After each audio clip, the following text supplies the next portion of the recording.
नमस्कार, welcome to स्वरसिद्धि। आज के इस पॉडकास्ट में हम बात करेंगे कि कैसे हम सुंदरकांड के पाठ से अपनी लाइफ को और आसान बना सकते हैं। नमस्ते पंडित जी, नमस्कार। कैसे आप? ठीक है। आपके सभी दर्शकों को हमारी तरफ से राम राम है, सभी को प्रणाम है।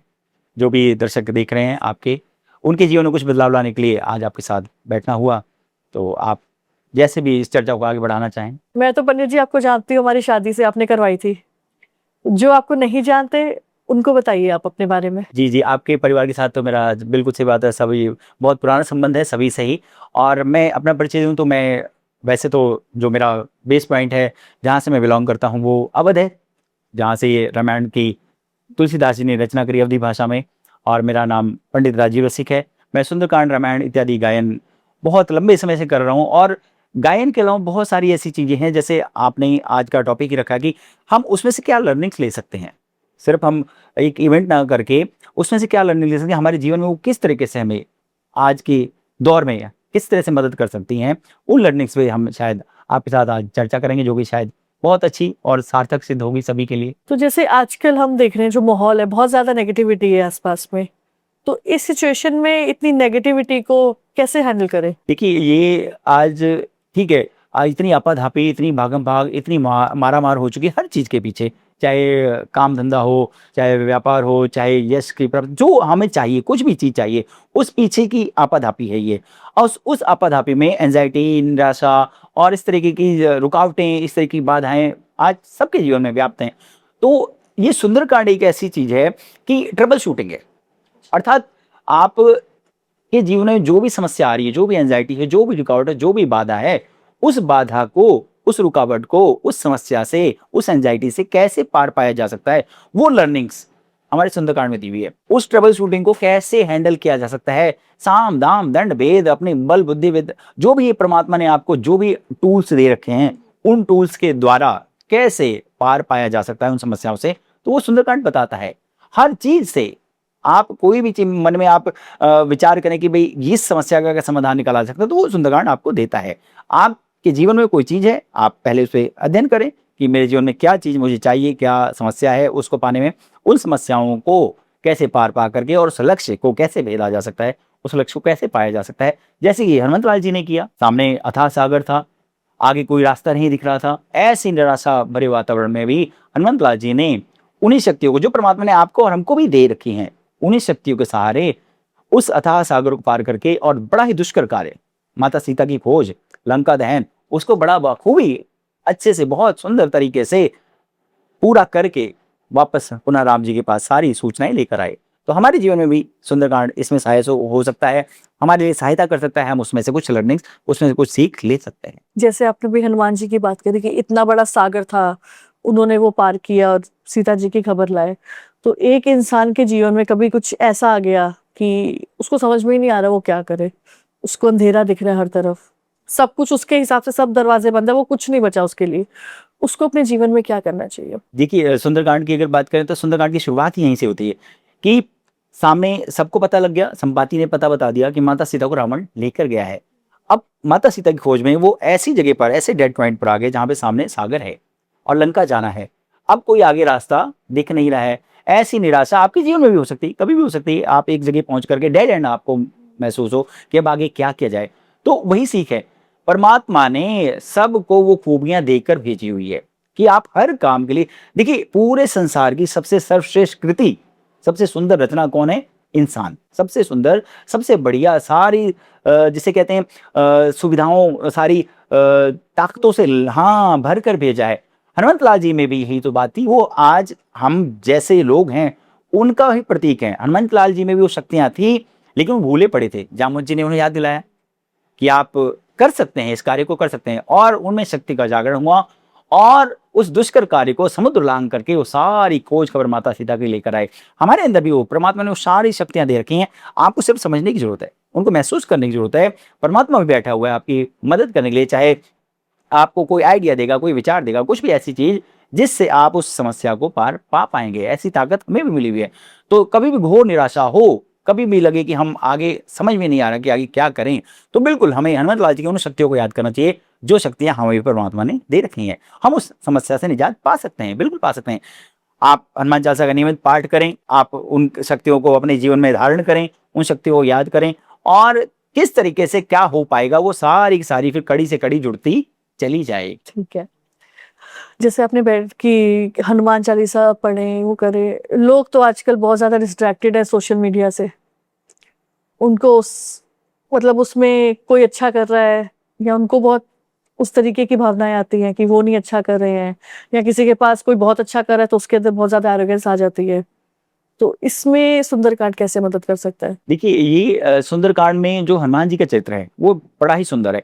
एक एक उनकी खूबियां, एक एक जो गुण हैं, जैसे आपने एरोगेंस की बात करी, हनुमान जी में ये खूबी थी, पावरफुल थे, सामर्थ्यवान थे, सब कुछ कर सकते थे, लेकिन फिर भी विनम्र थे, फिर भी विनम्र थे। रास्ते में अगर कोई चीज उनको मिली है, जिस चीज का बल से मुकाबला कर सकते थे उसका बल से किया, जिसका विनम्रता से मुकाबला कर सकते थे उसका विनम्रता से झुक करके उस रास्ते को पार किया।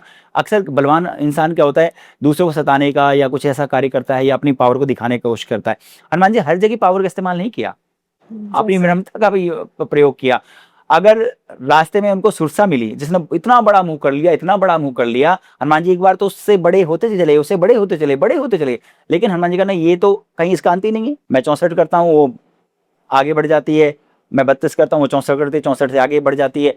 तो उन्होंने अपना बहुत छोटा सा रूप बना लिया, और छोटा सा रूप बना करके, हाँ, एक इंसान बहुत बड़ा जब बन जाता है ना, उसका छोटा होना बड़ा मुश्किल होता है, क्योंकि उसको पद प्रतिष्ठा ऐसी मिलती चली जाती है कि आप उसे फिर जमीन में बिठाए तो उसे जमीन नहीं चाहिए, उसे ऊंचा आसन चाहिए, उसे और बहुत सारी चीजें चाहिए।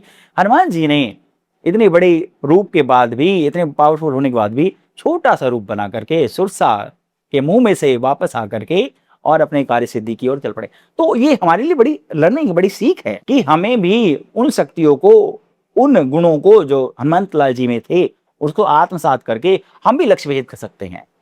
हाँ, जरूरी बात यही है कि हम जब बड़े भी बन जाएं तब भी हमें ध्यान रहे कि हमें कहाँ छोटा बनना आवश्यक है। और जैसा कि आपने कहा कि आजकल सोशल मीडिया का जमाना है, तो बहुत सारी चीजें हमें डिस्ट्रैक्ट करती है, बहुत सारी चीजें ऐसी मिसगाइड करती हैं, लेकिन सोशल मीडिया का फायदा भी है। आप सोशल मीडिया के जरिए, ठीक है, आप अपना टेस्ट डेवलप करें उस तरीके का कि आपके लक्ष्य में क्या चीज सहयोगी हो सकती है, वैसा टेस्ट, वैसी चीजें, उन सामग्रियों को भी देख सकते हैं आप। ठीक है, आपको हिंदी पढ़नी नहीं आती तो आप हनुमान चालीसा या सुंदरकांड आप सोशल मीडिया पे, प्लेटफॉर्म पे किसी भी लगा करके सुन सकते हैं, उसके साथ चैंट कर सकते हैं। तो फायदे भी हैं, जहां डिस्ट्रक्शन बढ़ी है तहां फायदे भी हैं। हाँ, आप कैसे उसको प्रयोग करना चाहते हैं, कैसे उसको यूज करना चाहते हैं अपने फायदे के लिए, अपने लक्ष्य के लिए, तो वो आपके ऊपर है। सही बात है। हनुमान जी की जैसे बात हो रही है कि वो जहां वक्त देखा तो छोटे हो गए, फिर जहां बड़े होना फिर बड़े होते चले गए। तो इंसान को कैसे समझना चाहिए कि कहाँ पे उसको थोड़ा झुक के चलना है, या कहाँ उसको थोड़ा सा कह लेते हैं कि गुस्सा दिखाना है या अपना एक स्टैंड रखना है, तो वो कैसे? देखिए, हनुमान जी में एक गुण और भी था, बुद्धिमता, अर्थात वो गुणों में ही गुणवान थे। तो ये सूझबूझ का काम है, ये जरूरी जानना कि कहाँ पर मेरा काम झुक कर चलेगा, कहाँ पर मुझे अपने बल का प्रयोग करना है। जहां पर तलवार का काम है वहां तलवार काम आएगी, जहां सुई का काम है वहां सुई काम आएगी। सुई का काम जहां पर है वहां अगर आप तलवार इस्तेमाल करेंगे तो काम बनेगा नहीं।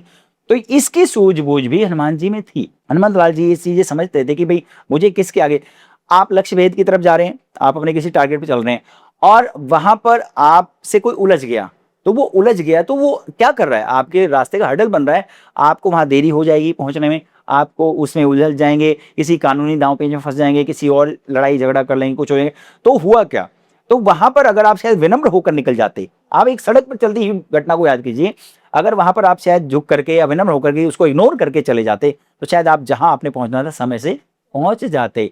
नहीं तो उसमें उलझ करके और फिर आपका भी समय बर्बाद होगा, उसका समय। तो इन चीजों को समझने की जो गुण है, वो सूझबूझ जो है, वो हनुमंत लाल जी में थी। उनको पता था कि मैं लक्ष्य भेद की तरफ जा रहा हूं, अगर मैं इससे उलझा बल में, पराक्रम में, ये अपना बल दिखाया मैं अपना बल दिखाऊं, फिर अपना बल दिखाया मैं अपना बल दिखाऊं, तो इससे काम होने वाला नहीं है। उन्होंने झुक करके, विनम्र हो करके कि भाई मुझे लक्ष्य भेदन की तरफ जाना है, जो मुझे टारगेट मिला है, जिस जगह मुझे पहुंचना है, जिस कार्य के लिए मैं चला हूं, उस कार्य में कोई उलझन इसकी तरफ से ना आए, इसलिए मुझे इसको प्रणाम करके, झुक करके ही काम चलाना पड़ेगा।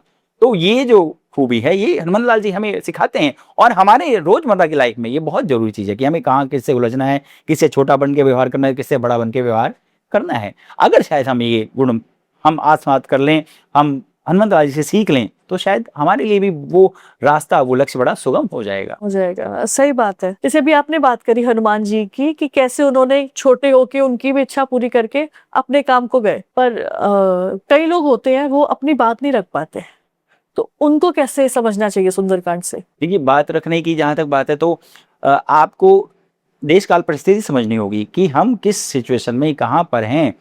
अब आप एक और दृष्टांत आपको बताता हूँ। जब हनुमंत लाल जी लंका में प्रवेश कर गए तो विभीषण जी महाराज से मिले, तो विभीषण जी महाराज से ऐसे डायरेक्ट वानर रूप में नहीं मिले, ब्राह्मण का रूप धरा। तो उनको पता था कि जो मेरी बात मैं रख पाऊंगा वो वानर से ज्यादा प्रभावशाली ब्राह्मण के रूप में रहेगी। तो बात रखने के लिए उन्होंने वो रूप क्या धरा, ब्राह्मण का रूप धरा। तो जिस बात से जिसके ऊपर प्रभाव पड़ता हो, क्योंकि विभीषण जी महाराज भी बड़े भक्त थे, भगवान राम के बड़े भक्त थे और ब्राह्मण के प्रति उनके मन में बड़ा मान सम्मान था। तो उन्होंने इस बात को समझ करके कि ब्राह्मण का प्रभाव विभीषण जी पे ज्यादा पड़ेगा, ब्राह्मण का रूप धर कर गए। अपना परिचय उन्होंने बाद में दिया कि मैं कौन हूं, पहले विभीषण जी महाराज से बात समझी, अपना ब्राह्मण के रूप में परिचय दे करके वहां की और जो हालो खबर होती थी वो ली। तो आपको भी कभी ऐसा लगता है कि आप अपनी बात नहीं रख पा रहे हैं, तो डायरेक्ट ये बताने की जरूरत नहीं कि मैं कौन हूं, मैं क्या हूं। पहले उसकी सामने वाले की बात सुनी जाए, बिना अपना किसी परिचय के, अपनी बुद्धिमत्ता या अपना जैसे कहते हैं पावर दिखाने के बजाय। तो आप पहले समझें कि सामने कौन है और उसके साथ किस तरीके से बात, किस चीज में, किस भाषा में, किस वे में, किस तरीके से वो समझना चाहता है। आप जब ये करेंगे, जो उसके अंडरस्टैंडिंग लेवल के समकक्ष आप खड़े होंगे, तो जाकर के आपका कम्युनिकेशन, आप जो बात रखना चाहते हैं, जो समझना चाहते हैं, जो बताना चाहते हैं, वो आपकी और बेहतर हो जाएगी। जो कि हनुमान लाल जी ने विभीषण जी महाराज से और राम जी से भी जब मिले थे, अगर आपको ध्यान हो, जब वहां ऋषिमुख पर्वत पर सुग्रीव के साथ थे, तो सुग्रीव ने कहा भाई ये दो धनुधारी आ रहे हैं, इनका पता करो ये कौन है। वहां भी ब्राह्मण के रूप में गए, वहां भी डायरेक्ट वानर के रूप में नहीं गए थे, ब्राह्मण के रूप में जाकर के हनुमंत लाल जी ने भगवान लक्ष्मण, राम जी और लक्ष्मण जी के सामने अपनी बात रखी। जब पता लगा कि हाँ ये धनुधारी कौन है, तब जाके उन्होंने फिर अपना असली रूप और सुग्रीव जी से मित्रता कराई और बाकी सारी चीजें बताई। तो ये बहुत जरूरी है कि हम अपनी बात रख रहे हैं तो सबसे पहले सामने वाले को समझें कि भाई उसका किस चीज में इंटरेस्ट है, कैसा है, वो क्या चाहता है, उसकी वो हमें जैसे कहते हैं ना, उसका अवलोकन भी करना जरूरी है, आवश्यक है। पहले उसको समझना चाहिए, उसको समझना चाहिए, यस। फिर उसके हिसाब से अपनी फिर बात हम अपनी बात रखें तो शायद वो प्रभावशाली होगी। ठीक। अब जैसे देखिए हनुमान जी जब वहां पे गए तो हनुमान जी ब्राह्मण का रूप लेकर उन्होंने विभीषण जी से सब कुछ जाना, फिर सीता जी के पास गए, पर वहां पे वो लंका भी जला के आए। इस पे क्या आप कहेंगे? देखिए, लंका चलाने का कार्य कहते हैं देश काल परिस्थिति पर भी निर्भर होता है। लंका चलाने का कोई ऐसा सोच के नहीं गए थे, वो तो माता सीता की खोज करने गए थे। लेकिन क्योंकि रावण की सैन्य शक्ति, रावण का बाहुबल, रावण की और बहुत सारी चीजें वो जानना चाहते थे, तो लंका जलाना तो उसमें शामिल हो गया। जब अशोक वाटिका में हनुमंत लाल जी थे, माता सीता से आगे लेकर फल खाने लगे, और फल खाते खाते उनके मन में विचार आया कि देखते हैं रावण की सैन्य शक्ति कैसी है। तो उन्होंने क्या किया, अब सैन्य शक्ति कैसे पता लगी, जब वो कुछ उसके ऊपर कोई अटैक या कोई ऐसी चीज कुछ करेंगे, तो उन्होंने वहां के वृक्ष तोड़ने शुरू कर दिए। जब वृक्ष तोड़ने शुरू कर दिए अशोक वाटिका के, तो दूतों द्वारा पकड़े गए, बंदी बनाकर सभा में प्रस्तुत किए गए। सभा में जाकर के पहले तो हनुमंत लाल जी ने खूब उसको समझाया, रावण को समझाया कि भाई राम से विद्रोह जो तूने कर रखा है वो तेरी भलाई में नहीं है। जब सब कुछ समझा कर देख लिया कि ये समझेगा नहीं, तो उसकी बुद्धि पहले ही भ्रमित थी, उसने पूंछ में आग लगा दी, और उसी पूंछ की आग से सारी लंका हनुमंत लाल जी ने जला डाली। सिर्फ क्या संदेश देने के लिए कि देख, मैं तेरे को पहले समझा रहा था, तू नहीं समझा, तेरा ये अनिष्ट हुआ।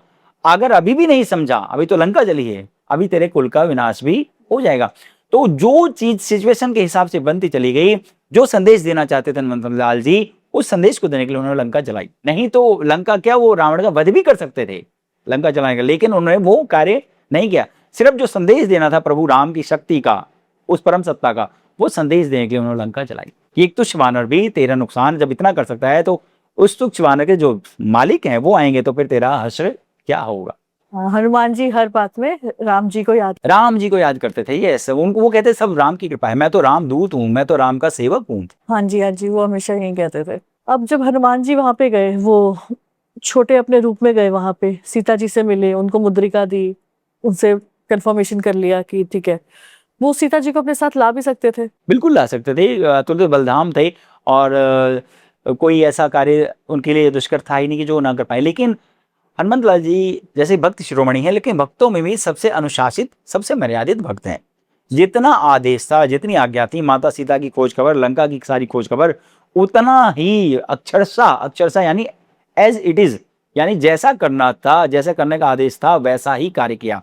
वो रावण को भी वध कर सकते थे, माता सीता को भी वापस ला सकते थे, लेकिन उनको पता था इसमें मेरी महत्ता बढ़ेगी नहीं। प्रभु राम आएंगे, प्रभु राम माता सीता को लेकर जाएंगे, रावण का वध करेंगे, उसकी महत्ता ज्यादा है। मुझे तो एक दूत के नाते जितना कार्य मुझे मिला था उतने कार्य को मैंने अंजाम दे दिया है। इससे आगे का कार्य प्रभु, अगर मुझे कहीं दोबारा फिर से कहीं अवसर मिलेगा या प्रभु का आदेश होगा तो मैं उस कार्य को भी करूंगा, लेकिन अभी मुझे ऐसा आदेश नहीं है। मुझे माता सीता की खोज खबर का आदेश था, उस खोज खबर के लिए मैं आया था, वो खोज खबर लेकर के मैं वापस जा रहा हूं। आगे की जैसी भी परिस्थितियां बनेगी, जैसा भी कार्य का आदेश हमें मिलेगा, प्रभु की आज्ञा से उस कार्य को भी हम करेंगे। तो बहुत अनुशासित, बहुत मर्यादित भक्त थे हनुमान लाल जी, इसलिए उन्होंने वो कार्य, माता सीता को वापस लाने का कार्य नहीं किया। हनुमान जी जैसे अनुशासित थे, तो ऐसे क्या हमें अपने जीवन में अपने गोल को पूरा करने के लिए डिसिप्लिन होना चाहिए? बिल्कुल बिल्कुल। अगर आप कोई आपने कोई बड़ा लक्ष्य साध रखा है, उस लक्ष्य भेदन में आपको चाहते हैं कि बड़ा सुगम हो जाए, तो अनुशासन तो पहली आवश्यकता है। अनुशासन तो आपके जीवन में, आप व्यापारी हैं, बिजनेसमैन हैं, आप किसी जॉब में हैं, किसी बड़ी पोस्ट पे हैं, कुछ भी, तो अनुशासन तो बहुत जरूरी, सबसे पहली चीज है। अगर अनुशासन होगा, किसी भी लक्ष्य भेद को करने में आपके जो रास्ते हैं बड़े ही, आप समझिए, स्मूथ हो जाएंगे। अनुशासन का मतलब यही है कि भाई आपको जो चीज मिली हुई है, जो आपका कार्य प्रणाली है, उस कार्य प्रणाली में आप क्या करने को मिला है, डू एंड डोंट्स होते हैं ना, कि भाई ये करना है, ये नहीं करना। तो जो चीजें करने की हैं बिल्कुल तन्मयता से करें, जो चीज नहीं करने की, जो चीज निषेध है उसको नहीं करें। करने वाली चीजों को खूब करें, अच्छी पूरी एनर्जी से करें। जो चीजें नहीं करने को मना ही है आपके लक्ष्य भेदन में, वो बाधा बन सकती हैं, हर्डल बन सकती है किसी भी तरीके का, तो उनको ना किया जाए। तो अनुशासनहीनता मतलब ये, कई बार बीच में ऐसे अवसर आएंगे आपको कि लगता है यार ठीक है, अनुशासन से थोड़ा हट के, इन चीजों से हट के थोड़ा सा भी कुछ कर लिया जाए। नहीं, जब आप उस प्रलोभन में आकर के, उस चीज में आकर्षित होकर के अगर आपने अनुशासन तोड़ा, तो सीधी सी बात है, आपका जो लक्ष्य भेदन है, जिस कार्य के लिए आप निकले हैं या जो आप हासिल करना चाहते हैं, उसमें भी दिक्कत आपको आएगी। जैसे आप अनुशासन की पटरी, ये पटरी है, जैसे अनुशासन की पटरी छोड़ेंगे तो हादसा होगा होगा और उस हादसे फिर नुकसान बहुत सारे हैं। एक चीज में आप फंस जाएंगे तो एक चीज से दूसरी चीज जुड़ी हुई होती है, कोई दूसरी चीज भी आपको फिर नुकसान कर देगी। जैसे भी आपने बोला कि रास्ते में कुछ भी आया, आप अपने काम के लिए चलते रहिए। अब कई बार लोग भटक जाते हैं इधर से उधर, कभी कभी अच्छी चीज भी होती है तो भी लगता है कि यार ठीक हो गया, तो उससे भी भटकाव आता है। तो वो सही में और गलत में कैसे भेद करें? देखिए, कभी भी किसी भी रास्ते पे आप चल रहे हैं तो बिल्कुल बाधाएं दो तरीके से आएंगी, अच्छी भी आएंगी और बुरी भी आएंगी। अच्छी, आप कहेंगे अच्छी तो बाधाएं नहीं होती, नहीं, अच्छी भी बाधाएं होती हैं, बुरी बाधाएं। अच्छी का मतलब है, अब आप सुंदरकांड की बात कर रहे हैं, हनुमंत लाल जी लंका गए, सोने की लंका थी, अब सोना अच्छा माना गया है, तो आदमी कोई भी भटक सकता है, कोई भी प्रलोभन में आ सकता है कि यार छोड़ो ना, वापस क्या जाना, ये सोने की लंका है। और रावण ने भी ऐसे कहा था कि भाई हाँ, कि यहीं बस जाओ, यहीं रह लो और हमारी सोने की लंका में राज करो। विभीषण जी को, सबको, जिसको भी तक, माता सीता तक को प्रलोभन दिया था कि भाई ये सोने की लंका तुम्हारी हो जाएगी। तो अच्छी चीज, मतलब कोई बार हो सकता है आपको वो अच्छी लगेंगी कि हाँ इसमें तो कोई बुराई दिख नहीं रही, इसमें तो कोई दिक्कत नहीं है, आपको अट्रैक्ट करेंगी, आपको सुकून देने वाली चीजें होंगी। लेकिन असल बात तो ये कि वो लक्ष्य से वो भी भटका रही हैं आपको। आप कंफर्ट जोन में आ जाएंगे तो क्या होगा, आगे नहीं बढ़ेंगे। कहने के लिए तो सुख की बात है कंफर्ट जोन में बैठना, करना सब कुछ, लेकिन फिर भी आप लक्ष्य से भटक गए हैं। और बुरी चीजें जो हैं वो तो खैर काम बिगाड़ने के लिए आती हैं, लेकिन कई बार हम अच्छी चीजों में भी, उसके प्रलोभन में भी आकर के हम लक्ष्य से भटक सकते हैं। हमें लगता है कि ये चीज अच्छी है, ये चीज, लेकिन अगर वो आपके लक्ष्य प्राप्ति में सहायक नहीं है तो समझ लीजिए वो भी बाधा है। तो अच्छी हो या बुरी हो, अगर आपके लक्ष्य प्राप्ति में वो सहायक नहीं हो रही है, हाँ, पॉजिटिविटी ये है कि उन चीजों से सीख करके, उन चीजों को दरकिनार करके, उनसे ऊपर उठ करके हम लक्ष्य की तरफ चलते रहें, तो शायद जैसे हनुमंत लाल जी ने सारे लक्ष्य प्राप्त किए, वैसे हम भी प्राप्त कर सकते हैं।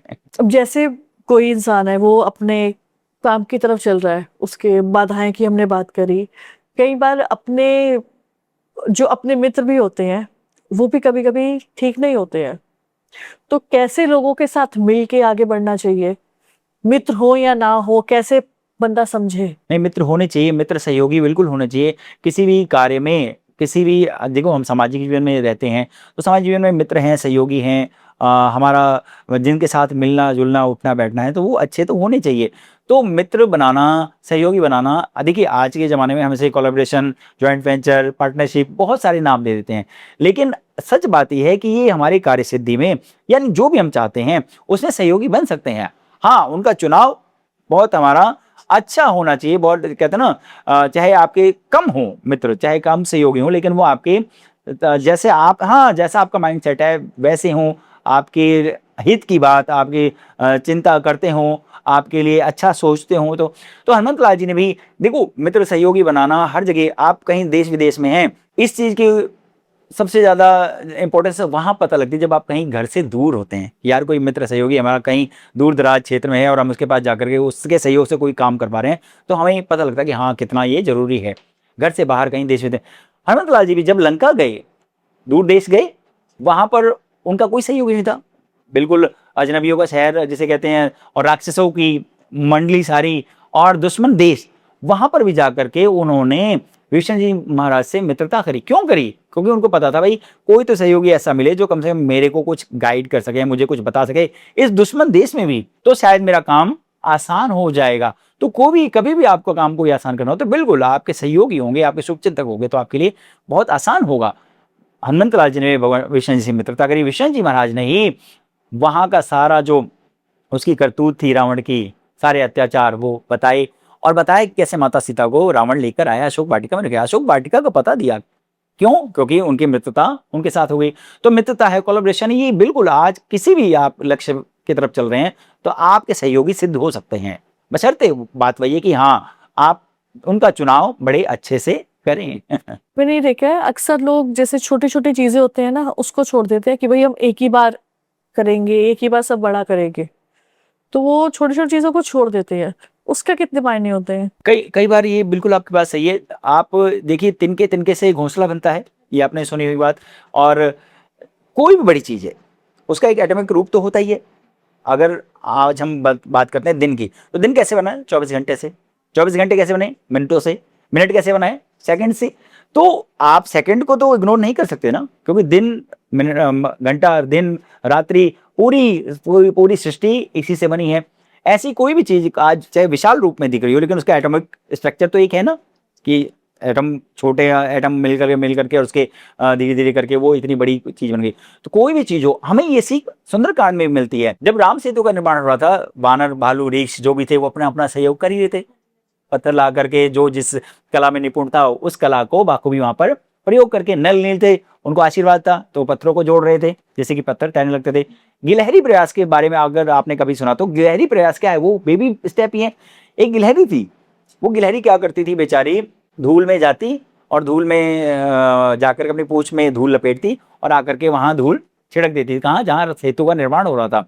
तो सभी ने देखा, वानरों ने तो कहा भाई तू क्या कर रही है, हम तो बड़े बड़े पत्थर ला रहे हैं, तो कह रही मैं रेत ला रही हूँ, मैं धूल ला रही हूँ, मेरे से जो हो सकता है सो मैं ला रही हूँ। तो उस राम सेतु के निर्माण में वानरों का जो इतना योगदान था, उतना ही उस गिलहरी का भी। क्यों? वो अपनी कैपेसिटी से कर रही थी। हमें भी जीवन में अगर कोई चीज पानी है, बड़ी भी पानी हो, तो भी बेबी छोटे स्टेप जो होते हैं ना, उनको भी इग्नोर नहीं करने चाहिए। कोई छोटी छोटी चीज जो है वो हमारे लिए नींव का पत्थर साबित हो सकती है। ये सीख हमें सुंदरकांड देती है। सुंदरकांड देता है कि हमें बताता है कि हमें किसी भी छोटी छोटी चीज को वही तवज्जो देनी चाहिए जो हम किसी बड़ी चीज को देते हैं, क्योंकि हम जिन चीजों से बने हैं उसमें छोटा ही बड़े सबका सहयोग मिला है। सबका सहयोग रहता है किसी भी बड़ी चीज को हासिल करने में।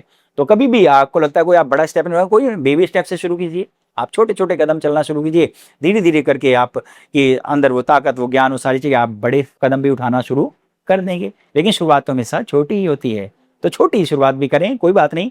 परमात्मा की शक्ति को अनुसरण करते हुए, उसकी शक्ति को महसूस करते हुए, फिर धीरे धीरे आप उस काबिल हो जाएंगे कि आप बड़े कदम भी उठा पाएं। हाँ, कई बार लोगों को शुरू करना होता है, वो कहते हैं सब कुछ हो जाएगा तब करेंगे। नहीं नहीं नहीं, बिल्कुल नहीं। सारी लाइटें तो जब आप घर से निकलेंगे तो सारी ग्रीन नहीं मिलेंगी, कुछ ग्रीन मिलेंगी, कुछ रेड मिलेंगी, लेकिन आपको चलना तो शुरू करना पड़ेगा।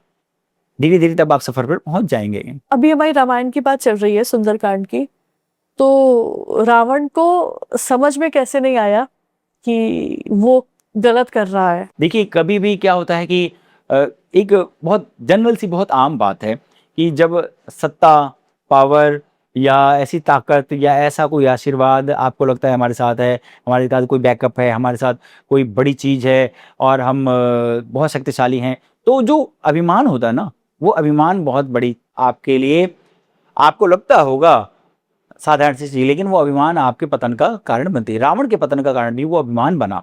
उसको लगता था मैं तो महादेव से मैंने आशीर्वाद प्राप्त कर लिया है, शायद मैं अजर हो गया हूँ, शायद मैं अमर हो गया हूँ, मेरा शायद कोई बाल बांका नहीं करता। और उस अभिमान के मद में चूर होकर के आदमी, जैसे कहते हैं अंधा, यानी उसे अच्छा बुरा कुछ दिखता ही नहीं कि मैं क्या जायज कर रहा हूँ, क्या नाजायज कर रहा हूँ। और उसी अभिमान के वश उसने माता सीता का हरण कर लिया और उसी सीता हरण से ही उसके विनाश की शुरुआत हो गई। और ऐसे हमारे भगवान राम से उसने ऐसा विद्रोह कर लिया, ऐसा विद्रोह कर लिया, उसने अपने कुल का ही नाश कर लिया। आप देखिए उसके पूरे कुल में जिसने विद्रोह नहीं किया वो कौन थे? विभीषण जी। पूरे कुल में विभीषण जी महाराज बचे, बाकी सब मद में चूर थे। कोई किसी को खाने का नशा था, किसी को पीने का नशा था, किसी को अपने बल का नशा था, कोई 6 महीने सोता था, कोई 6 महीने खाता था। और एक से एक, चाहे इनके पुत्र हो पौत्र हो रावण के सारे बड़े महाबलशाली थे, बड़े, उनको उन सबको भी कोई ना कोई अस्त्र, कोई ना कोई आशीर्वाद, कोई ना कोई प्राप्त था। और सबके ऊपर क्या, सिर पर सबके सवार क्या था? वो मद, वो अहंकार। उस अहंकार ने एक जगह बात आती है कि भगवान का सबसे प्रिय भोजन क्या है? तो भगवान सबसे पहले अहंकार खाते हैं। वो अहंकार ही सबसे पहले भगवान खाते हैं और उस अहंकार वश ही रावण का सारा कुल का नाश ही हो गया। तो अहंकार ऐसी चीज है जिसने रावण को भ्रमित कर दिया, अच्छे बुरे की सोच समझी। हालांकि भगवान मौका देते हैं, अवसर देते हैं। उनको मिला था अवसर। हाँ, रावण को भी अवसर मिला, दे दिया था। परमात्मा हर किसी को दोबारा मौका अवश्य देता है, बिल्कुल देता है। रावण जैसे को भी, जिसने कि ऐसा दुस्साहस किया था माता सीता को हरण का, उसको भी दूसरा मौका क्या, तीसरा क्या, अनेक मौके प्रभु ने दिए। हमें भी अच्छी, जब हम अच्छाई के रास्ते पर चलते हैं तब भी अगर हमसे कोई गलती हो जाए उस गलती को सुधारने का मौका देते हैं। और हमें बुराई के रास्ते पर चल रहे हों और वहां पर भी हमें बचने का, वहां से लौटने का भी मौका परमात्मा देता है। रावण को दिया। सबसे पहले हनुमंत लाल जी गए समझा रहे हैं, नहीं माना वो। हनुमंत लाल जी ने सीख दी कि भाई कोई बात नहीं, तेरे पास अवसर है, तू अपनी गलती का सुधार कर सकता है माता सीता को वापस दे करके। उनका एक सचिव था माल्यवंत ने समझाया, विभीषण जी महाराज ने समझाया, लेकिन उस मौके को वो समझ नहीं पाया। जब सारी सेना लंका पहुंच गई, फिर भी भगवान ने अंगद जी को दूत बना करके फिर से संदेश भेजा। अंगद जी सभा में गए और बताया कि भाई सेना तो सारी आ गई है, लेकिन अभी भी तेरे पास मौका है, तेरे पास अवसर है कि तू अपनी गलती सुधार कर सकता है। तो कोई भी चाहे गलती सुधार की बात हो या आगे बढ़ने की बात हो, परमात्मा हमें दूसरा मौका देता है। हमें उस मौके को समझना चाहिए, अपनी पिछली गलतियों को, उनमें क्या सुधार किया जा सकता है, क्या परमात्मा ने हमें इशारा किया है, उसको समझ करके सूझबूझ से हम आगे उस अवसर को ले करके आगे बहुत आगे बढ़ सकते हैं। पर जी सुंदरकांड का जो पाठ का आपने ये पूरा सार बताया, इसका एक सबसे बड़ी सीख क्या होगी? देखिए, सबसे बड़ी सीख तो जो शुरुआती कुछ पंक्तियों में ही, जब हनुमंत लाल जी इस सारी निराशा भरे वातावरण को चीर करके माता सीता की खोज के लिए चलते हैं, तो अगर आप सीख उस वे में लेना चाहते हैं कि आप कैसे किसी कार्य में सफल हों, कैसे आपकी कार्य सिद्धि हो, कैसे उस टारगेट को, उस लक्ष्य को आप हासिल कर पाएं जो आपने जीवन में सोचा हुआ है, तो उसका तो एक ही सबसे बड़ा जो मंत्र है, अगर उस व्यवहार से मैं बात कहूँ तो हनुमंत लाल जी ने जाते हुए कहा था, रास्ते की सारी बाधाओं को, चाहे उन्हें अच्छे तरीके से आई, चाहे विश्राम के लिए आई, चाहे और किसी भी तरीके से, कि राम काज कीने बिनु मोहि कहाँ विश्राम। अर्थात जब तक मुझे वो कार्य सफल नहीं हो जाता जिस कार्य के लिए मैं निकला हूं, मैं विश्राम नहीं करूंगा। अर्थात आप बिना रुके, ठीक है, आप तेज नहीं चल सकते, धीरे चलिए, आप धीरे भी नहीं चल सकते, रेंगते रेंगते, मतलब आपने उस दिशा में बढ़ते रहना है। थोड़े मोड़े जैसे भी, जिस भी तरीके से, चाहे बेबी स्टेप से, चाहे आपकी को अपने आप को स्किल्ड करके, किसी भी तरीके से जो लक्ष्य भेदन आपने सोचा हुआ है, जो टारगेट आप सोच पाना चाहते हैं, उसके लिए सबसे बड़ी जरूरत जो है, जो सबसे बड़ी सुंदरकांड की अगर मैं सही कहूं तो यही है कि आप जिस काम के लिए चल पड़े हैं उसको पाए बिना आपने रुकना नहीं है, चलते जाना है, चलते जाना। हनुमत लाल जी ने पहले ही ये सीख दे दी। दूसरी सीख ये है कि आपकी जो सोच है आपकी सोच अगर अच्छी है, परमात्मा का आपके ऊपर विश्वास, आप विश्वास करते हैं परमात्मा पे कि हाँ परमात्मा सहायक है, तो कोई भी चीज चाहे कितनी दुष्कर हो आप उसको हासिल कर सकते हैं। आपको उस परमात्मा, क्योंकि देखो परमात्मा ने आपको इतना बढ़िया पैकेज करके भेजा हुआ है, सब कुछ आपको दिया है, आपके अंदर सारी खूबियां डालकर भेजा है, किसी चीज का अभाव आपको दिया ही नहीं है। आप रोते रहें, बिलखते रहें कि मुझे ये नहीं मिला, मुझे ऐसा नहीं हुआ, वैसा नहीं हुआ, सब कुछ है। कुछ चीजें आपको खुद पॉलिश करनी पड़ेंगी, अनपैक करना पड़ेगा, पैक करके तो दिया है, उनको खोल करके उनको इस्तेमाल करके आगे समझ करके बढ़ना पड़ेगा। कुछ चीजें ऐसी हैं जो परमात्मा ने, अब आप देखो आपकी आंखें हैं, आप देखिए आंखों की वैल्यू क्या है, जिनके पास आंखें नहीं आप उनसे अगर पूछे तो वो आपको शायद महसूस करा सकते हैं। आपके सुंदर, जिसे कहते हैं ना, आपको अच्छा स्वास्थ्य दिया है, आपको सुंदर हाथ पैर दिए हैं जिनसे आप किसी भी कार्य की सिद्धि कर सकते हैं। तो ऐसी चीजें, आप जानवरों को देखिए क्या लाइफ होती है, तो सबसे सुंदर कृति बना करके आपको इस धरती पर भेजा है, तो आपको रोने बिलखने के लिए या अभाव में जीने के लिए नहीं भेजा है। आप हर वो कार्य कर सकते हैं, हर वो चीज पा सकते हैं जो आप सोचते हो। उस परमात्मा पे आस्था रखें, उसका जो आशीर्वाद स्वरूप आपको ये जो सारा जीवन मिला है, मानव जीवन मिला है, इस मानव जीवन का सदुपयोग करें, इसको हर अच्छी चीज में लगाएं, तो शायद मुझे लगता है कुछ भी आपके लिए दुष्कर नहीं है, हर चीज आप पा सकते हैं। ये सबसे बड़ी सीख हमारी सुंदरकांड की रहती है। अगर आज के समय में हनुमान जी किसी के सामने आ जाए तो उसको क्या मांगना चाहिए? देखिए आज का जैसे समय, उस समय में तो हर आदमी बहुत इंस्टेंट हर चीज चाहता है, जैसे 2 मिनट में मैगी बन जाती है, वैसे चाहता है कि कुछ करना ना पड़े और प्रभु चेक बना करके दे दें, या कुछ ऐसा भंडार मिल जाए किसी चीज का कि हमें वो पैसा मिल जाए, हमें मनी मिल जाए, पावर मिल जाए और यश मिल जाए। ऐसा नहीं है। जब भी परमात्मा ने आपको देना होता है ना, तो कोई आइडिया देता है, कोई विचार देता है, कोई समझ देता है, तो परमात्मा से आप वो समझ मांगे कि मैं कोई भी कार्य हो उसकी समझ मुझे हो। जब वो समझ होगी तो वो एक दिन के लिए नहीं होगी, वो हमेशा के लिए, आगे पीढ़ी दर पीढ़ी भी आप उस समझ को आगे बढ़ा सकते हैं। तो हमेशा परमात्मा से अगर हम मांगे, तो चाहे हनुमंत लाल जी आए, चाहे कोई भी देवता आए, तो आप उनसे वो समझ मांगे कि भाई मैं इस कार्य को, ऐसी मुझे सामर्थ्य मिले कि मैं इस कार्य को समझ करके आगे बढ़ सकूं। समझ करके किसी कार्य को करेंगे तो मैंने बताया ना, वो आप उसको बहुत अच्छे समय तक होल्ड कर सकते हैं। नहीं तो कोई चीज अगर शायद आज आई, हो सकता है आज वो दे के भी चलेगी, कल आप उसको गंवा भी देंगे, अगले दिन वो से आप आज हनुमान जी ने दे तो दी, लेकिन अगले दिन वो आपके हाथ से चली भी जाएगी। जब कोई चीज समझ करके आप बढ़ेंगे किसी चीज को आगे, तो भगवान से हमें समझ और सामर्थ्य जरूर मांगे कि हमें ऐसी सामर्थ्य दें कि इसको समझ करके हम आगे बढ़ें। ऐसी ऐसी सामर्थ्य जो हनुमंत लाल जी ने उस समझ के सहारे ही, उस सूझबूझ के सहारे ही, उस सामर्थ्य के सहारे ही सारे दुष्कर कार्यों को किया था। हम भी ये बड़े से बड़ा कार्य कर पाए। नहीं, अच्छी बात है। पैसा तो आपका कभी ना कभी खत्म होगा ही, आज है कल का पता ही नहीं है। हाँ, ऐसी हमारी कोई गलत आदत, कोई ऐसी हैबिट लग जाती है जिसे हम एक ही दिन में गैम्बलिंग, देखो अब गैम्बलिंग ऐसी चीज, जितना मर्जी आपके पास पैसा हो, आज है अगले सेकंड में नहीं है। तो पंडित जी, सुंदरकांड का जो पाठ है, ये आप सिर्फ सुन के ही आपको उसका फल मिलेगा या उसको करना चाहिए पाठ को? देखिए ये बहुत अच्छा प्रश्न है। और आजकल जैसे डिजिटल युग है, तो इसमें मेरा तो ये मानना है कि ठीक है, लोगों की पढ़ने की आदत थोड़ी सी छूट गई है, तो पढ़ना चाहिए। सबसे पहले तो मेरी अपनी सलाह है कि पढ़ना चाहिए। उससे आपकी देखिए पढ़ने की आदत भी डेवलप होगी, और पढ़ने का भी एक अलग ऑरा होता है, पढ़ने का भी एक अलग महत्व है। तो पढ़ेंगे तो बहुत अच्छी बात है। लेकिन हाँ, क्योंकि बहुत फास्ट जमाना है, समय नहीं है, और हिंदी में कहते हैं ना, आप इतने हैबिचुअल नहीं, हिंदी थोड़ी सी आपकी ऐसी अवधि आपको कम आती है, तो ठीक है, आजकल बड़े डिजिटल प्लेटफॉर्म में आप उन पर सुन सकते हैं, उनके साथ चैंट कर सकते हैं, उनके साथ गा सकते हैं। तो पढ़ें, चाहे गाएं, चाहे कुछ भी करें, कभी भी ग्रंथ में ये नहीं लिखा हुआ कि पढ़ने से या लिखने से या कुछ ऐसे या सुनने से। तो जैसे भी हो पाए, डिजिटल प्लेटफॉर्म भी हैं, आप उसको साथ लगा करके उसके साथ गा सकते हैं, गुनगुना सकते हैं। और आजकल तो जैसे कहते हैं ना, इतने सारे ऐप, इतनी सारी वेबसाइट, इतने सारे साधन हो गए हैं कि आपको पढ़ना नहीं भी आता है तब भी आप उसके साथ गा सकते हैं। तो ये इस सुविधा का लाभ भी उठा सकते हैं। हाँ, पढ़ते हैं तो बहुत अच्छी बात है। सबको पता है हनुमान जी चिरंजीवी हैं, वो अभी कहाँ है? बहुत सुंदर प्रश्न है ये। अष्ट चिरंजीवी में हनुमान जी का नाम बिल्कुल सर्वोपरि है, और ये चिरंजीवी होने का वरदान माता सीता ने उनको दिया था। अजर अमर गुणनिधि सुत हो, अर्थात अजर अमर हो जाओ। उनको अपना सुत मान करके, अपना बेटा मान करके माता सीता ने उनको आशीर्वाद दिया था। उस आशीर्वाद स्वरूप हनुमंत लाल जी चारों युग में हैं। आप देखिए, त्रेता में राम जी के साथ थे ही, द्वापर में कृष्ण जी के रथ पर, अर्जुन के रथ पर कृष्ण जी के साथ, और कलयुग में तो, कलयुग में कैसी माया है, जहां जहां पर भी भगवान का नाम कीर्तन, प्रभु राम की कथा होगी, वहाँ वहाँ पाएंगे। किसी सहारे बेसहारे को कभी मदद की जरूरत पड़े और वो सच्चे मन से पुकारे, तो ऐसा हो ही नहीं सकता कि हनुमंतलाल जी ना आए। सुना है मैंने। बिल्कुल। हाँ, देखिए एक सबसे बड़ी बात यह कि वो अब गदा लेकर नहीं आएंगे वो केसरी रूप धरकर नहीं आएंगे। आपको कोई आइडिया, आपको कोई व्यक्ति, आपको कोई ऐसा, जिसे कहते हैं ना, रास्ता दिख जाएगा जिससे आपकी मदद हो जाएगी। आपको कोई विचार, आपको कोई कुछ भी ऐसा बहाना बन जाएगा।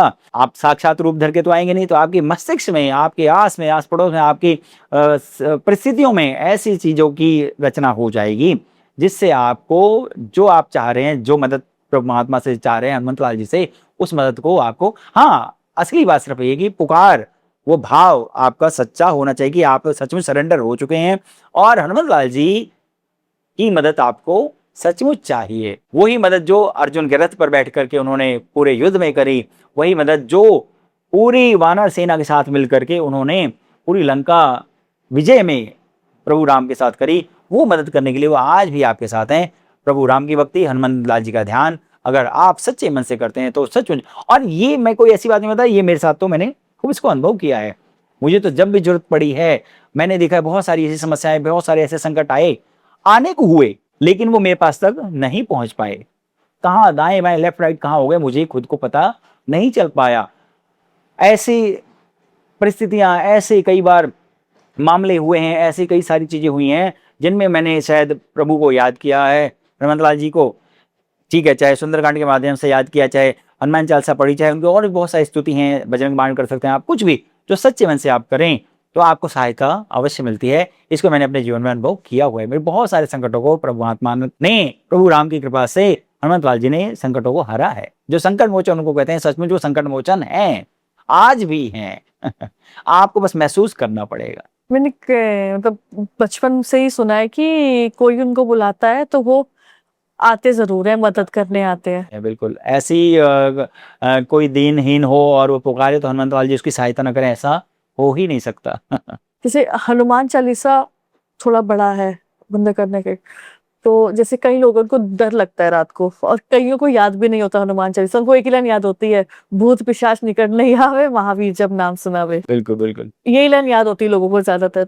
तो कोई मंत्र ऐसा कि किसी को कभी डर लग रहा हो किसी चीज से, किसी ऊपरी चीज से या किसी सिचुएशन से, तो क्या मंत्र उसको बोलना चाहिए? बिल्कुल। देखिए हनुमान चालीसा अपने आप में एक एक चौपाई मंत्र ही है, और जैसे आपने कहा कि हनुमान चालीसा कई लोगों को कंठस्थ है, कई लोगों को वो चौपाई याद है जो मुसीबत में काम आती है, लेकिन फिर भी अगर आप करना चाहें तो बहुत ही सुंदर सुंदरकांड की पंक्तियां हैं, चौपाई है, लेकिन मंत्र का काम करती है, बहुत सिद्ध हैं, ऐसी सिद्ध है कि आपका काम संकटों से, जब आप कभी डर में हो, संकट में हो, तो अवश्य करें। क्या है? दीन दयाल विरद संबारी, हरहु नाथ मम संकट भारी। अर्थात मेरे ऊपर जो संकट आए, प्रभु आप दीनों के नाथ हैं, आप मेरे संकट को हरिए।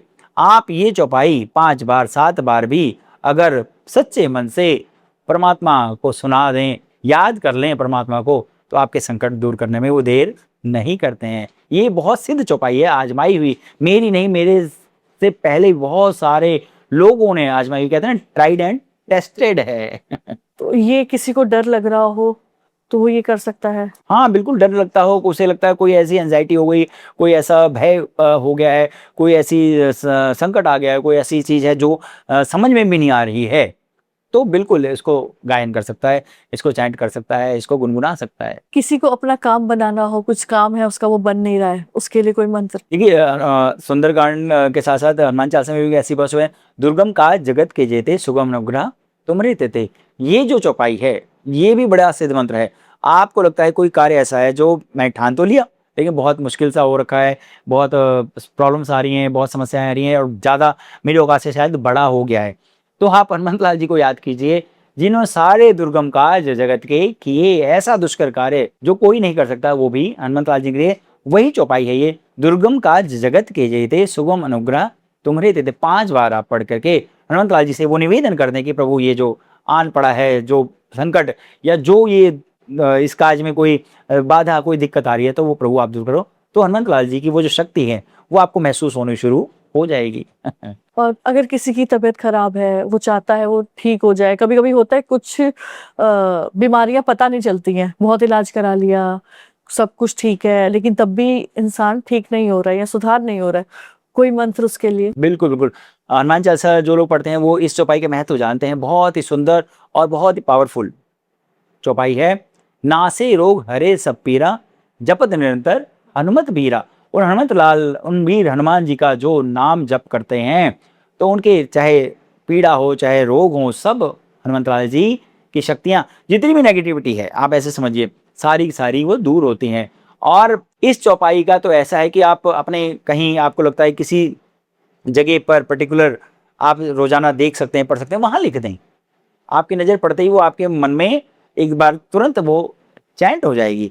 आप ऐसी जगह कहीं लिख कर छोड़ दें, अपनी गाड़ी के डैशबोर्ड पर लिख दें कहीं भी, तो आपकी, जिसे कहते हैं ना, आप जैसे रोजाना दवाई लेते हैं, खुराक होती है, वो खुराक आपको मिलनी शुरू हो जाएगी। तो बहुत ही पावरफुल चपाई है, इसका भी ध्यान कर सकते हैं। किसी को अपने काम में वृद्धि करनी हो, उसका काम अच्छा चले, उसके लिए कोई मंत्र? बिल्कुल। इसमें देखिए बहुत हनुमान चालीसा में भी चौपाइयाँ हैं और सुंदरकांड में भी बहुत सारे कार्य बनाने के लिए, हनुमंत लाल जी से निवेदन करने के लिए कुछ चौपाइयाँ कही गई हैं। उन चौपाइयों को अगर आप रेगुलरली, यानी कि रेगुलरली का मतलब कि आप कान में जो काम कर रहे हैं वो उसमें ध्यान लगाते लगाते भी, उस काम को करते करते भी यदि आप करते हैं तो उसमें भी आपको, जो आप काम कर रहे हैं उसमें बाहर से भी और परमात्मा की शक्ति भी आपको मिलनी शुरू हो जाएगी। उन चौपाइयों को भी आप जाप कर सकते हैं। सो तुम जानो अंतर्यामी पूर्व मोर मनोरथ स्वामी, अर्थात जो ये मैं कार्य करने जा रहा हूं प्रभु, इसमें आप मेरी सहायता करें, क्योंकि आप सब कुछ जानते हैं कि किस कार्य को कैसे किया जा सकता है। तो इस चौपाई का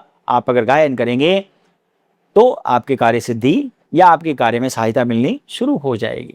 और जैसे कई लोग क्या होता है, जैसे जादू टोना की बात करें, काला जादू, ये सब कई लोगों को लगता है कि कुछ है या वैसा है, उनके घर पे है या उनके काम पे है, तो उसमें क्या करना चाहिए बंदों को? देखिए कि अगर आपको लगता है आपके घर में, दाएं में, बाएं में, आपके जीवन में ऐसी कई बार ऐसी नेगेटिविटी आ जाती है जो आपने सोची भी नहीं होती, या जो लगता है कि यार थी भी नहीं और ये कहाँ से कैसे आ गई, तो कोई भी अमंगल है, कोई भी इस तरीके की बाधा है, कुछ भी आपको लगता है तंग कर रही है, बार बार तंग कर रही है, तो आपको एक चौपाई है, बहुत ही सुंदर चौपाई है, बड़ी बलशाली है और मतलब हर संकटों की और हर उसकी काट करती है। उस चौपाई को यदि आप गाना शुरू कर देंगे, अपने जीवन में धारण कर लेंगे, तो भी आपका कार्य जो है या जो नेगेटिविटी है, जो उस कार्य में बाधा बन रही है, वो आपकी दूर हो सकती है। वो क्या होता है? मंगल मूर्त मारुति नंदन, सकल अमंगल मूल निकंदन, अर्थात जितने अमंगल हैं, जितनी भी नेगेटिविटी है, वो सारे की सारी हनुमत लाल जी आप प्रभु दूर करें। उस चौपाई का जो भाव है, इस भाव को आप ग्रहण करके, इस भाव को धारण करके अगर आप करेंगे पाठ नियमित रूप से, चैंट करेंगे, तो आपके वो सारे कार्य, वो सारे विघ्न जो हैं उस कार्य से दूर होंगे। ये चौपाई पढ़े? हाँ, ये चौपाई पढ़ें बिल्कुल। हाँ, तो इससे सारी जो जैसे ये हाँ, जादू मंगल टोना मूर्त वगैरह मारुति होता है, नंदन, सकल अमंगल मूल निकंदन, अर्थात जितने भी अमंगल हैं उनका प्रभु आप नाश कीजिए। और मैंने ये भी सुना है कि हनुमान चालीसा पढ़ने का कुछ तरीका होता है कुछ? देखिए तरीका तो क्या है कि सबसे बड़ी जो भाव है, तरीके से भी जो बड़ी चीज है वो भाव है, भाव सर्वोपरि है। आप भाव पूर्वक पढ़ें। हाँ, तरीके की जहाँ बात, देखो कोई भी अगर किसी चीज को कहता है ना सिस्टमेटिक वे में या तरीके से या उस चीज को बढ़िया सुसज्जित तरीके से या किया जाए तो फर्क तो और उसका और बढ़ता है। तो आप ठीक है, आप शुद्ध होकर पढ़ें, आसन लगाकर पढ़ें, और सामने हनुमंत लाल जी की कोई छवि हो, कोई चित्र हो, और वहां पर ज्योति वगैरह जगा लें, तो बिल्कुल उसकी जो शक्ति है, उसका जो ऑरा है, वो और आपके लिए और प्रभावशाली हो जाता है। लेकिन सबसे बड़ी जो बात है, जो सबसे बड़ी ऊपर जो चीज रखने की है, वो भाव है। आप किस भाव से, उस आर्त भाव से परमात्मा को अगर बिना नहाए भी आप पुकार रहे हैं, तो वो आवाज वहां तक पहुंचती है। जरूरी नहीं कि आपको दिया जलाना है या आपको आसन लगाकर ही बैठना है या आपको नहा के, हाँ, आप नियमित रूप में कोई चीज कर रहे हैं तो बिल्कुल आपका एक नियम होना चाहिए कि भाई आप रोजाना उस चीज को कर रहे हैं, तो एक समय हो, आसन हो आपके पास बैठने के लिए, और आप शुद्ध हो करके, कम से कम शारीरिक रूप से शुद्धता आपकी, नहाए धोए हों कम से कम, और प्रभु को ध्यान करने के लिए सामने कोई उनकी छवि हो, नई भी छवि हो तब भी हाथ जोड़ करके। तो अगर नियमित कुछ कर रहे हैं तो इस नियम का पालन तो अवश्य करें कि हमें एक टाइम हो हमारा, चाहे सुबह का हो चाहे शाम का हो, और आसन लगा के तसल्ली से हमें ऐसी भागम भाग ना हो कि हम खड़े खड़े ही हिलते डुलते। आसन लगाएं, 2 घड़ी 4 घड़ी 5 घड़ी, जो भी जितनी देर आप बैठ सकते हैं उतनी देर बैठ कर प्रभु का जो आप चाह रहे हैं उस टेर को परमात्मा के चरणों में आप प्रस्तुत करें तो बिल्कुल आपकी सुनवाई, देखिए बारंबार आप नियमित रूप से कोई चीज करेंगे तो वो पक्की होती चली जाती है। और जैसे कई लोग ये भी बोलते हैं कि हनुमान जी की कई कई तरह की तस्वीरें हैं। एक में उन्होंने वो संजीवनी पर्वत उठाया हुआ है, एक उनके वो पंचमुखी हनुमान जी हैं। कई लोग कहते हैं कि कुछ छवियां हनुमान जी की घर पे नहीं लगानी चाहिए, क्या ऐसा भी कुछ है? देखिए ये चीजें अगर आपको लगता है कि आप हनुमंत लाल जी के पक्के उपासक हैं, बिल्कुल जैसे कहते हैं ना वही भक्ति भाव है जैसा हनुमंत लाल जी के मन में प्रभु राम के लिए था, तो आपको इन सब चीज़ों को पहले तो सोचना ही चाहिए। हाँ, आप सोच रहे हैं कि मैं इस रूम में मेरा सोने वाला रूम है या मेरा बैठने वाला रूम है या ऐसा है, और वहां पर कोई चीज आप करना चाह रहे हैं तो ठीक है, आप सोचें कि भाई आप कहीं सोने जा रहे हैं तो सौम्य रूप होना चाहिए, आप मंदिर में लगा रहे हैं तो वहाँ कीर्तन करता हुआ रूप होना चाहिए, हनुमंत लाल जी का जो प्रभु का ध्यान कर रहे हैं, कीर्तन कर रहे हैं, तो इन चीजों को अगर आप करते हैं, क्योंकि देखो जो सामने आपकी छवि है उस छवि का प्रभाव तो जीवन में पड़ता ही पड़ता है। किस तरह की छवि आपके सामने दिख रही है, कैसी है, कीर्तन वाला स्वरूप है तो आपका भी कीर्तन में मन लगेगा, पंचमुखी है तो वो पंच प्राणों को प्रतिनिधित्व करते हैं, जो हमारे पंच प्राण होते हैं उनका प्रतिनिधित्व करते हैं, क्योंकि हनुमंत लाल जी ने पंचमुखी से रिलेटेड आप जो कथा है जानते होंगे कि वो 5 दिए एक बार में बुझाने थे, तो 5 दियों को बुझाने के लिए वो पंचमुखी रूप उन्होंने लिया था, जिसकी वजह से वो सारे दिए एक साथ ही बुझा पाए थे। तो पंच प्राणों, पंच जो वायु पुत्र कहे गए हैं, तो हमारे अंदर जो वायु होती हैं जिनसे हमारा शरीर चलता है, तो अगर आपको लगता है कि पंचमुखी हनुमान लाल जी ज़्यादा पावरफुल हैं, आपका ऐसा विश्वास है, तो पंचमुखी हनुमान लाल जी की आराधना करें। लेकिन फर्क किसी चीज़ में हनुमान लाल जी के सारे रूपों में कोई फर्क नहीं है। फर्क हमें सिर्फ देखने का नजरिया, जो उसकी हम किस छवि को किस रूप में देखना चाहते हैं, आप किस तरीके का ध्यान करना चाहते हैं, आप वो शक्ति प्राप्त करना चाहते हैं, आप किस उद्देश्य से क्या कर रहे हैं, तो वैसी छवि को अगर उस स्थान पर लगाया जाए तो वैसी ऊर्जा वहां से आपको मिलनी शुरू होगी। जैसे लोगों ने मंदिर लगाया होता है, मंदिर के आसपास लोग कहीं फोटोज लगा के, कहीं बड़ा मंदिर हो तो अलग बात है, जिनके छोटे मंदिर होते हैं लोग आसपास फोटोज भी लगाते हैं, तो क्या लगानी चाहिए? हनुमान लाल जी की जो सबसे बढ़िया छवि है, वो सबसे बढ़िया छवि भगवान का नाम कीर्तन करते हुए ध्यान में हो, तो वो है, मतलब उनकी 2-4 मैं बताती हूँ। एक तो वो है जिसमें वो सीना चीर के अंदर भगवान राम के दर्शन करा रहे भगवान हैं। राम है, सीता जी है, लक्ष्मण जी है, उनकी है। एक होती है पंचमुखी हनुमान जी की, एक होती है जिसमें उन्होंने पर्वत उठाया होता है, और एक होती है जिसमें वो बस उड़ रहे होते हैं, बाल रूप है उनका, गदा है उनके हाथ में, और कोई होती है और मुझे याद। मंदिर में देखिए, आपने कभी कोई छवि हनुमंत लाल जी की लगानी हो, तो जैसे आपने कहा कि सबसे बढ़िया छवि तो हनुमंत लाल जी की भगवान राम का ध्यान कीर्तन करते हुए सबसे बढ़िया छवि है। हाँ, पर्वत उठाए हुए छवियाँ, क्योंकि अक्सर ये छवियाँ मिलती हैं बाजारों में, हम उसको ले आते हैं, वो भी लगा सकते हैं। और जिसको लगता है कि मेरी भक्ति में इतनी लौ नहीं लगती है, मेरे को भक्ति और ग्रहण करनी है, भक्ति में और डूबना है, तो वो जो सीना फाड़ करके हनुमंत लाल जी दिखाते हैं, वो छवि बहुत सुंदर है। तो मैंने वही बताया कि आपका जो उद्देश्य है, आप क्या प्रभु से प्राप्त करना चाहते हैं। अगर भगवान का नाम कीर्तन इत्यादि प्राप्त करना चाहते हैं, उनका सानिध्य प्राप्त करना चाहते हैं, तो कीर्तन वाली फोटो लगाएं। आप भगवान की भक्ति प्राप्त करना चाहते हैं, उनका आशीर्वाद प्राप्त करना है, तो वो वाली छवि लगाएं। और जो हनुमंत लाल जी की जो सबसे ज्यादा छवि पाई जाती है वो पर्वत वाली है, तो पर्वत वाली छवि भी आप बिल्कुल लगा सकते हैं। मंदिरों में अक्सर वही छवि देखने को मिलती है, हमारे घर के मंदिरों में भी, और अक्सर कहीं मंदिर में जाए तो वो छवि गाड़ियों पे लगी होती है। हाँ, बिल्कुल लगी होती है, बिल्कुल लगी होती है। और हनुमान जी का एक तो अगर मंदिर उनके जाए तो एक उनका सिंदूर वाला रूप होता है। हाँ, सिंदूरी रूप होता है, बिल्कुल वो सिंदूरी रूप वो होता है। क्या होता है? उसके भी बहुत सारे प्रयोग हैं सिंदूरी रूप के। जब हम हनुमान लाल जी को, सिंदूर के पीछे भी कहानी है, आपने सुनी होगी, माता सीता मांग में सिंदूर जब भर रही थी, तो आपको और बताएं कि जो हनुमंत लाल जी को सिंदूर चढ़ता है, एक्चुअल में सिंदूर वही होता है। अक्सर आजकल हम जैसे लाल वाला प्रयोग करते हैं, वो उसको कुमकुम कहते हैं। अच्छा, ये भी शायद लोगों को पता नहीं है, जिसकी वजह से थोड़ा सा भ्रम होता है। सिंदूर वही है जो हनुमंत लाल जी को चढ़ता है, पीला वाला, उसी को सिंदूर कहा जाता है। और वही सिंदूर माता सीता जब लगा रही थी, तो माता सीता को लगाते हुए देखकर हनुमंत लाल जी ने पूछा कि ये क्या है, तो उसकी महिमा बताई कि इससे हमारे प्रभु प्रसन्न होते हैं। तो हनुमंत लाल जी ने वो पूरे शरीर पर ही इसको सिंदूर को लपेट लिया, और वो जो सिंदूर है वो हनुमंत लाल जी को इतना प्रिय हो गया कि अगर आपको कोई कार्य सिद्धि करनी हो तो हनुमंत लाल जी को चोला और वो सिंदूर चढ़ाने का तो एक नियम आप ले लें जीवन में, तो प्रभु हनुमंत लाल जी तो प्रसन्न होते ही होते हैं, और उनके जो इष्ट हैं भगवान राम भी प्रसन्न होते हैं। तो हनुमंत लाल जी को जो सिंदूरी हनुमंत लाल जी कहीं पर भी दिख जाएं, तो आप उनको नहीं भी चढ़ा पाएं तो आप उनके पैर का वो जो हाँ सिंदूर है उसको भी अगर रोजाना आप धारण करने लग जाएं तो बड़ा ही आकर्षण, बड़ा ही सम्मोहन और कार्य सिद्धि उससे भी बहुत बनती है। तो आप ऐसा नियम करें, चढ़ा सकें आप बहुत अच्छी बात है, और नहीं चढ़ा सकें तो उस सिंदूर को भी आप अपने मस्तक पर धारण करने लगें, तब भी आपकी कार्य सिद्धि बहुत जल्दी होती है।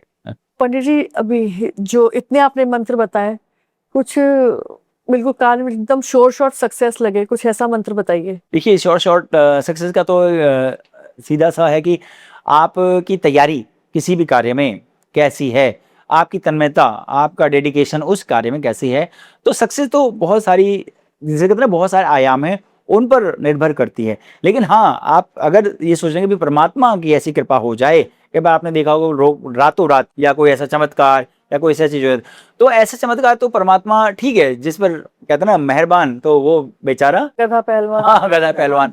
तो परमात्मा की कृपा सचमुच अगर हमें प्राप्त करनी हो तो सबसे पहले तो हमारे मन में उस परमात्मा के ऊपर एक, जिसे कहते हैं ना विश्वास, अटूट विश्वास होना चाहिए कि हाँ वो हमारे साथ है। उस परमात्मा ने जिसने हमें इतना सुंदर ये शरीर, इतना सुंदर हमारा सोच, हमारे इतना सुंदर मन, सब कुछ हमारे को करने लायक सामर्थ्यवान बनाया है, तो पहली बात तो उसका विश्वास होना है। उस विश्वास के साथ फिर कुछ मंत्र हैं, कुछ चौपाइयां हैं, उनको यदि आप रेगुलर बेसिस पे, यानी कि आप रोजाना उसी भाव से प्रभु को सुनाते हैं, अपने मन में धारण करते हैं, तो आपको सफलता बड़ी सुनिश्चित हो जाती है, बड़ी सरल हो जाती है, बड़ी सुगम हो जाती है। हनुमान चालीसा से दूं, सुंदरकांड से दूं? जैसे कई लोग होते हैं ना कि पूरा उनकी तैयारी भी पूरी है, सब मेहनत भी कर रहे हैं, सब कुछ कर रहे हैं, बट किस्मत नहीं साथ दे रही है या कुछ भी कमी पड़ रही है, जिससे उनका मन सच्चा है, सब कुछ ठीक है, लेकिन वो काम नहीं बन पा रहा। तो ऐसी चौपाई हो कि उनका एकदम अगर देखिए आपका उस परमात्मा पर पूर्ण विश्वास है, उस पर पूरी आस्था है, अटूट विश्वास है, तो आप एक चौपाई अगर परमात्मा को रोज सुनाएं, रोज सुनाएं, क्योंकि देखो करने वाला, शक्ति देने वाला, विचार देने वाला, आइडिया देने वाला, लोगों को मिलाने वाला वो परमात्मा ही है। सारी चीज उसने आपके लिए उसी हिसाब से प्लान करनी है जैसे आपके भाव। तो अगर कोई चौपाई मेरा ऐसा मानना है, अगर आप सुना सकें परमात्मा को, जिससे कल्याण आपके लिए वो अच्छा रास्ता, कल्याणकारी रास्ता निकाल सके, तो बहुत सुंदर चौपाई है, बहुत सुंदर भाव है। जे विधिनाथ हो हित मोरा, अर्थात जैसे जिस विधि से मेरा हित होता हो प्रभु, करो सुबेग दास में तोरा, अर्थात जिस विधि से भी हो पाए वो काम आपके लिए प्रभु, जिससे मेरा कल्याण हो, क्योंकि मैं आपका दास हूं। तो ये चौपाई अगर आप परमात्मा को सुनाते हैं, परमात्मा के साथ वो वाला भाव बनेगा आपका जो दास और स्वामी वाला होता है। और स्वामी का कर्तव्य है कि वो अपने दास की सारे सुख दुख की सारी बातों का वो ध्यान रखे कि मेरा दास जो है किसी चीज के किसी अभाव में ना रहे। वही भाव है, दास भाव है, जो हनुमंत लाल जी के अंदर था, जिसकी वजह से सारे कार्य वो कर पाए। वो अपने आप को हमेशा राम का दूत, राम का दास ही कहते थे, और कहते कहते उन्होंने सारे दुष्कर कार्य संपन्न किए प्रभु राम के। तो हमें भी वही दास भाव रख करके इस चौपाई का गायन करना चाहिए। कुछ 3 से 5 बार लगातार या बस हाँ, ये तो आप 3 से 5 की गिनती का नहीं है। आपको जब भी मन में आप लोग लो फील कर रहे हैं, जब भी आपको लो फील कर रहे हैं और उस परमात्मा की एनर्जी चाहिए, तो आप उस वक्त भी इसको गुनगुना सकते हैं, राह चलते हुए, बैठे हुए, सोते हुए, गाते हुए, जैसे भी रोजाना आपकी आदत में शामिल हो जाइए। बहुत ही पावरफुल चौपाई है। परमात्मा जिसे कहते हैं ना, उसको ख्याल आपका करना ही पड़ेगा। कोई ऐसा मतलब है पंडित जी जो बोलते बोलते बहुत सारा पैसा आता जाए?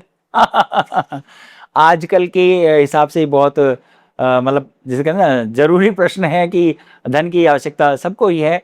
तो देखिए धन का मतलब ये नहीं तो कि सिर्फ जो मनी हमारे बैंक में पड़ी हुई है या जो हमारी पॉकेट में पड़ी हुई है या जो हम हाथ से गिन पा रहे हैं वही धन है। नहीं, धन का मतलब होता है कि वो सारी चीजें, वो सारी वस्तुएं, वो सारे संसाधन जिससे एक अच्छा लाइफस्टाइल, अच्छा जीवन, अच्छे लोग मिलते चले जाएं, अच्छी हमारा जिसे कहते हैं ना किसी चीज का अभाव न रहे। तो अभाव न रहे इसके लिए परमात्मा से हमेशा सिर्फ धन की ना कामना करके उस परमात्मा का आशीर्वाद, क्योंकि जा पर कृपा राम की होई, ता पर कृपा करे सब कोई। तो परमात्मा का आशीर्वाद जब आपको मिल जाएगा ना, धन है, वैभव है, यश है, सब कुछ आप भूल जाएंगे। इस चौपाई का आप निरंतर जाप करते रहें, जा पर कृपा राम की होई, ता पर कृपा करे सब कोई। फिर चारों तरफ से, चहु ओर से आपके ऊपर कृपा, चाहे वो धन की हो, चाहे वो आपके मान सम्मान की हो, किसी भी चीज की हो, वो कृपा आपको बरसनी शुरू हो जाएगी। जा पर कृपा राम की होई, ता पर कृपा करे सब कोई। इस मंत्र को जीवन में धारण कर लें और उस परमात्मा पर अटूट विश्वास रखेंगे, वो भाव जो भाव वो जिससे वो कनेक्ट होते हैं, उस भाव को यदि आप उस फ्रिक्वेंसी को ला पाएंगे तो मुझे लगता है धन की से क्या बात करें आप, जैसे कहना धनाधन हो जाएगा और हर चीज जिस भी क्षेत्र में आप जाना चाहते हैं हर चीज में परमात्मा की कृपा आपके साथ रहेगी। ये सबसे बड़ी बात है। जहाँ पर कृपा राम की हुई ता पर कृपा करे सब कोई, सभी आपके ऊपर कृपा करेंगे। और कोई भी इंसान जो है वो सबके सहयोग से ही, कहते हैं ना हम भी बने हैं तो सबके सहयोग से ही आगे बढ़ते हैं। जब सबका सहयोग मिलना शुरू हो जाता है तो कोई चीज आपको रोक ही नहीं सकती, रोकने वाली भी सहयोगी बन जाए तो इससे बड़ी बात और क्या है। अच्छा पंडित जी, बहुत कुछ बताया आपने, बहुत अच्छा लगा आपसे बात करके। मुझे भी बहुत अच्छा सारी लगा, चीजें पता मुझे चली। भी अच्छा लगा। मैं भी चाहता था कि कुछ ऐसी चीजें होती हैं जो रोजमर्रा की जिंदगी में हमारे काम की होती हैं और जिनको शायद हम भूले बैठे होते हैं। मैं ऐसा नहीं कह रहा कोई नया ज्ञान मैंने बताया, लेकिन अक्सर हम भूले बैठे होते हैं, तो उसको हम एक बार रिशफल कर लें, उसको एक बार नए तरीके से इसको और कैसे उसको प्रयोग में लाया जा सकता है। तो आपके माध्यम से आज आपकी जनता जनार्दन ने, आपके दर्शकों ने अगर उससे कुछ लाभ ले पाए हों तो मेरा भी सौभाग्य है। सभी को जय श्री राम। जय श्री राम।